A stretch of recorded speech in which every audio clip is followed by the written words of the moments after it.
Hi there, it's Ginger again, and today I am with my youngest child, and we are going to make some homemade chocolate chip cookies.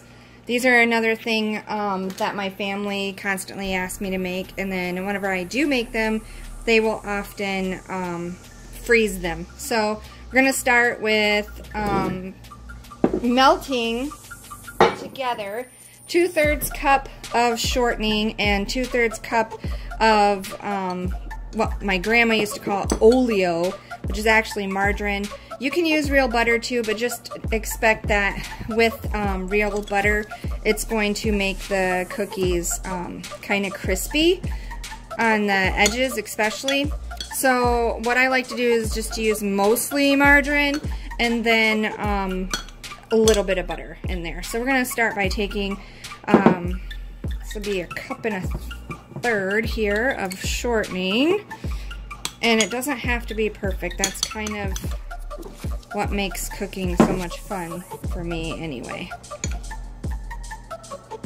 And once you have your shortening measured out and your butter, this one right here, this is how much butter I used, and then the rest I just did with margarine. I put them all into one bowl and then I microwave them until they're soft.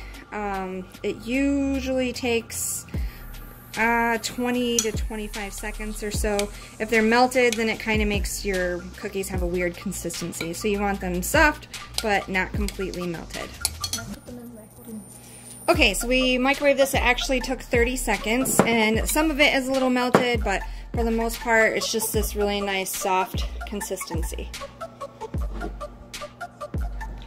So we just dump that into the big mixing bowl that we're going to be using, and then next we're doubling this recipe, by the way.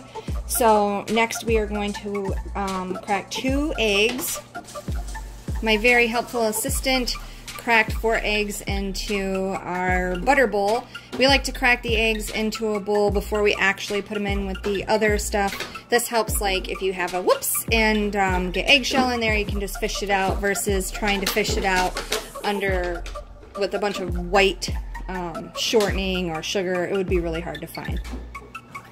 So we added the eggs to our shortening and our butter, and now I pre-poured 2 cups of just white sugar. We're just going to use the same container as we did for our shortening. Next, it calls for 2 cups of packed brown sugar, which means that you push it down until all the space is out of there because it's really fluffy, and then you get 2 cups of that, and we're going to add that right into our bowl like a little sandcastle if it's going to come out. There we go, see? Who knew it'd be so much fun? At the beginning of this, I started my oven, I put it on 350 degrees, and now we're just going to add in a couple other things. We need some, don't mind my puppy, she's so cute. She's a little bulldog. You'll probably see her in my videos and also on my site, gingerrayeveryday.com. So right now we're adding baking soda, and it calls for 2 teaspoons, and just remember we are doubling this. So, and then my helper wants to do the next step. Now this isn't on my a recipe from my grandma. This is just a recipe. This is something that I later added in because I like my cookies a little fluffier. So I add in 2 teaspoons of baking powder. So go ahead and dump that in. I'll do another one, and they're just even off teaspoons. That's what this little metal thing right here is for. Scrape it along the side so that you can get nice even teaspoons. And then I like to do the powdered stuff first because everything else will stick to the vanilla after you do it. So it calls for 2 teaspoons of salt in my grandma's recipe, but I use 1 because salt is what makes the cookies, it like makes them flatter, and I like fluffy cookies. So, and then last but not least, we need some vanilla, and we're going to need 4 teaspoons of this. There's 1, 2, shaky, geez, 3, and then 4. And normally I don't even really measure this stuff out. I just kind of wing it and throw it in, and it still ends up fine. So don't worry about if you put too much or too little in there. You can always make it work by adding more or less flour. So after we have all of the wet ingredients in here, everything pretty much but the flour and the chips, we are going to take some beaters and use this little handy dandy device to mix up all of these ingredients except for the flour and the chocolate chips, which I don't use chips. My grandma did. I don't. I like chocolate chunks because I like to have a lot of chocolate in each bite. So this is what it looks like after we just mixed all those ingredients besides the flours and the chocolate chunks in. Now what I normally do is, the recipe of my grandma's calls for 3 cups of flour in just a non-doubled recipe. So I like to try and mix in half of it with using the beaters. So I'm going to pour in, I'm going to say, we'll do the 3 cups of flour. And then I'm going to go over there and then beat it some more. And then decide from there whether or not I'm going to continue using the beaters for a bit, or if I'm going to mix it by hand after that.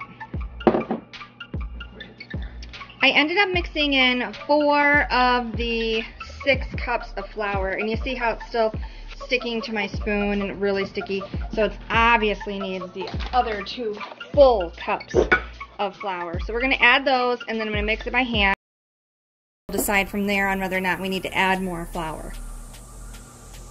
So after adding the 2 cups of flour, believe it or not, the consistency is perfect. And how do I know? I know by I can pick up some of the flour in my hands and I can roll it into a ball without it sticking to my fingers, and it has a nice consistency to it, kind of a little bit softer than Play-Doh. So it's at this point that we are going to add in the 2 bags of Nestle's chocolate chunks. These ones are just the 11.5 ounce bags, which I know look blurry on there because my camera didn't self-adjust. Okay, so there's the 2 bags of chocolate chunks, and then at this point it comes the fun part of mixing all of this in together. So that's, and then of course the next favorite part, which is you have to sample some of the cookie dough to make sure you didn't forget anything. Okay, so I got this all mixed in together. Now we are going to take these guys right here and roll them into balls. I know a lot of people don't do that with their chocolate chip cookies, but I do. And then we're going to place them on a Pampered Chef baking plate. For real Pampered Chef this time. That is the one I'm going to use. So my daughter and I rolled all these out, and we have 2 pans of these beauties. It doesn't really matter what size you do them, but I'm going to show you just in comparison. So you can see, I don't know how big around that is. I don't know, a few inches anyway. Just try, it's important that you keep them all about the same size so they all cook evenly. And I was asked by my child how long it takes to cook them. And that's a tricky question because I guess it depends on your oven. I've had some ovens that'll take as little as 8 minutes, and I had some that take as long as 12 minutes. So what I normally do is I start with 8 and then work my way. So here are the finished chocolate chip cookies. I broke this guy open, and as you can see, they're nice and fluffy and they stay moist, and I hope that you enjoy them as much as my family and friends do. And just a little tip, if you want, you can roll them, get to the part where you roll them into balls, then put them in a gallon Ziploc freezer bag and freeze them, and then you can just pull them out as you want and heat up your own homemade chocolate chip cookies. If you like this, if you could please subscribe, and for the recipe, you can